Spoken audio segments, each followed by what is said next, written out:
খালি ফরজ ইবাদত ছাড়া অন্য কোনো ইবাদতের মধ্যেও থাকলে নফল রোজা করতেছে, স্বামী যদি বলে শীতের দিন গো রাতের বেলা সাহস পাই না, দিনে একটু খেলবার চাই, বউ কয় আমি রোজা আছি, আল্লাহ কয় ওজা বাড়তে, ওজা বাড়তে, তোর রোজা করে 1 পয়সা দিয়ে গুনি নেয়, তুই স্বামী খুশি কর যা।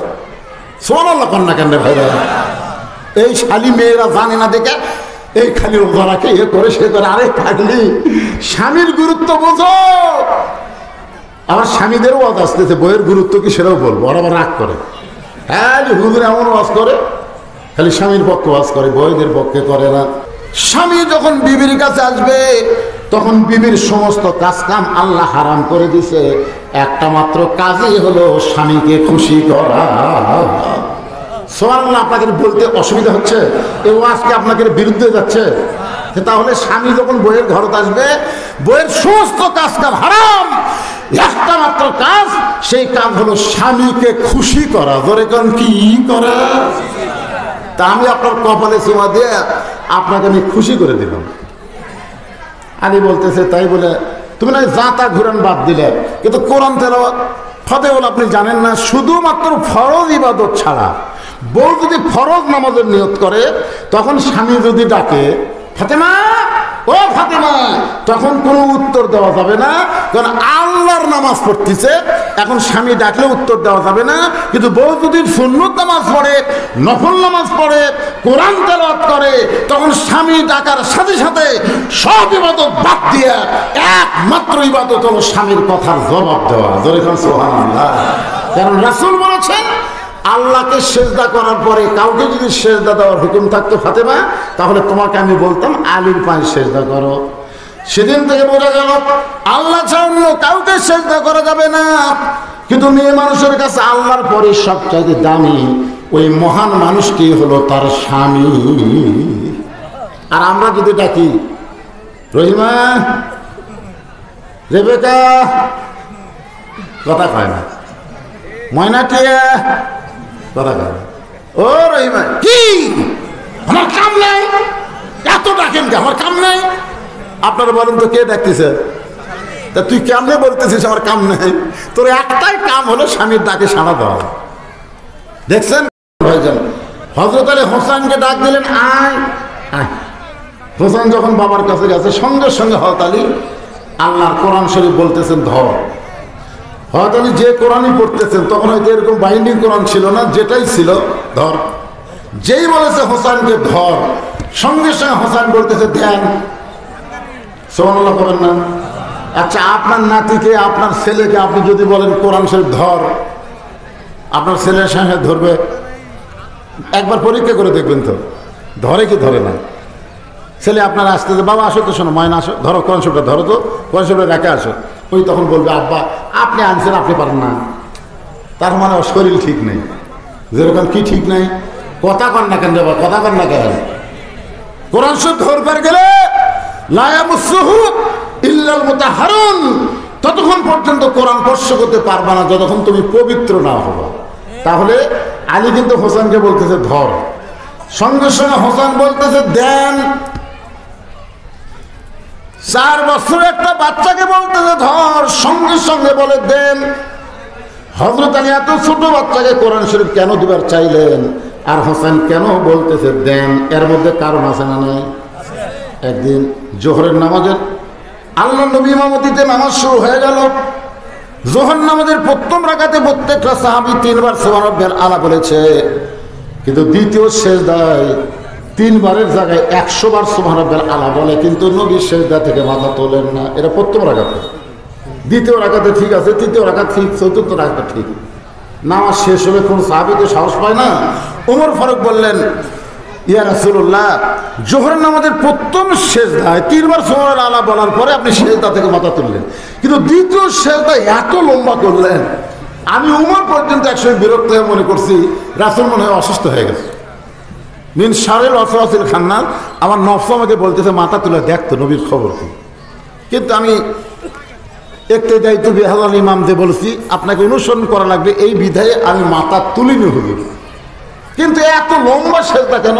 আল্লাহ রাসূল বললেন, ওমর তোমরা সবাই যখন সেজদা দিছো, আমিও তো সেজদার মধ্যে আছি, ওই সময় এই হুসাইন কুত থেকে এই কাতারের ফাঁক ফুঁক দিয়ে জাগা মতো এসে চড়িছে।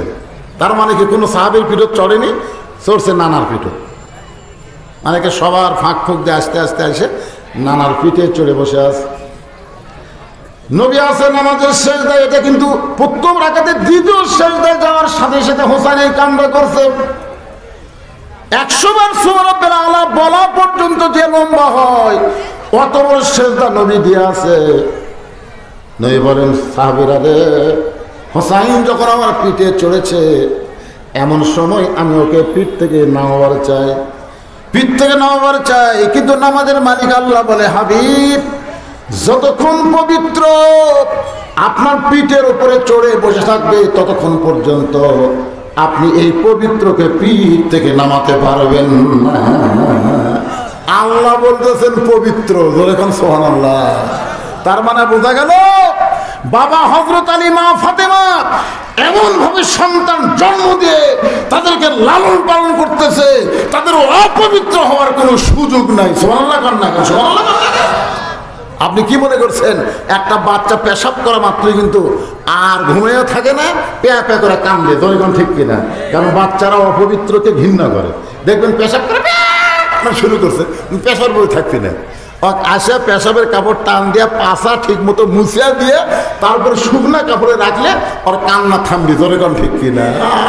ছোটবেলায় পেশাব করে আপনি পেশাব থাকেননি, কে কে করে কান্দে মা ডাক দিয়েছেন, আর এখন যে পেশাব নিয়ে ঘুরতেছেন সারাদিন, এমন একটা টাইট ফুল প্যান্ট পড়ছে, খাড়া হয়ে পেশাব করছে, পেশাব করেন খাড়া হয়ে কুত্তার মতন।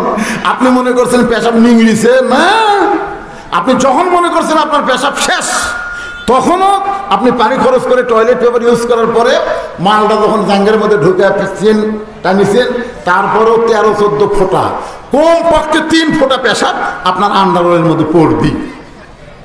তাহলে তিনি তিনবার পেশাব করছেন, 3 বার পেশাবতে 9 ফোঁটা হলো, এখন 9 ফোঁটা পেশাব কুটি গেল। আল্লাহ রাসূল বলেছেন ওই ব্যক্তির কবরে সবচাইতে বেশি আযাব হবে যে পেশাব থেকে পবিত্র হয় না। জোরে কথা বলেন না কেন ভাইজান? পেশাব থেকে পবিত্র যাই হবে না, তার কবরে সবচাইতে বেশি আযাব হবে।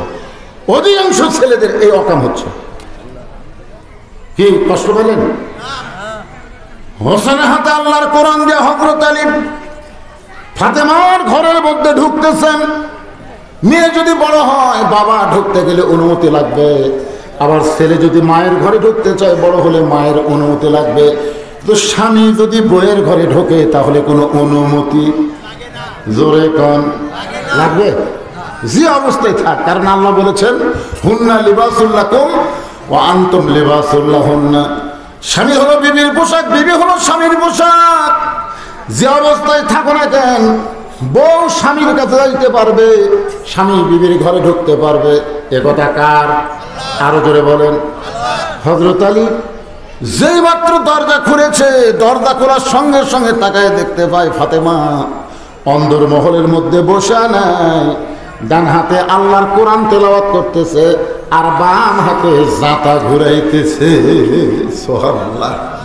ডান হাতে কি করে? ডান হাতের মধ্যে কোরআনের আয়াত নিয়ে ফাতেমা কোরআন তেলাওয়াত করতেছে আর বাম হাতে জাতা ঘুরাইতেছে, পাথরের জাতা। জব গমের আটা তৈরি করে বাম হাত দিয়ে, ডান হাতে আল্লাহর কোরআন তেলাওয়াত করে। সঙ্গে সঙ্গে হযরত আলী আসমানের দিকে তাকায়া আল্লাহর শুকরিয়া আদায় করে বলেন রব্বানা, পড়েন রব্বানা আতিনা ফিদ দুনিয়া হাসানাতাও ওয়া ফিল আখিরাতি হাসানা ওয়া কিনা আযাবান নার। আল্লাহ, এটা বউ কে?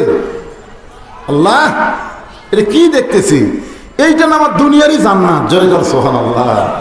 এত কষ্টের মধ্যে আছে, তারপর আল্লাহর কোরআন তেলাওয়াত করতেছে, জাতা ঘুরাইতেছে। আল্লাহ, যার দুনিয়া সুন্দর না হবে তার আখিরাত কোনো সুন্দর হবে না।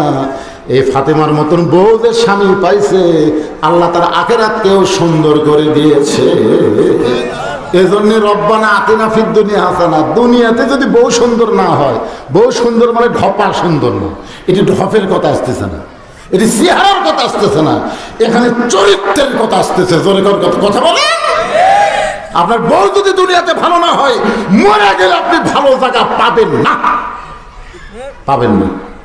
দুনিয়াতে আপনার বউ মার্কেট মারে, আপনার বউ ঝগড়া করে, আপনার বউ জোরে কথা বলে, এমন কতগুলো বাড়ি আছে ওই বাড়ির ধারতে গেলে মনে হচ্ছে এই বাড়ির মরদ মানুষ মরে গেছে, মেয়ে মানুষের সব জেতা আছে। জোরে কর কথা ঠিক করে। প্রত্যেকটা বাড়ির ধারতে যায় দেখবেন বাড়ির মরদ মানুষ আছে কিনা বোঝা যায় না, খালি মেয়ে মানুষের গলা রে, আয় হায় রে। কি মরদ মনে করতেছেন আপনার বউ ঝগড়াতে 1 নম্বর, যখন ঝগড়া লাগে তখন বউ কয়ে যা যা মাজাত বান্ধে যা লাখ, স্বামী বলতে থাকে বউ লাগে দেয়, বউ যা পারে বুঝছেন, এই চুল টুল খুলে লাগা যায়।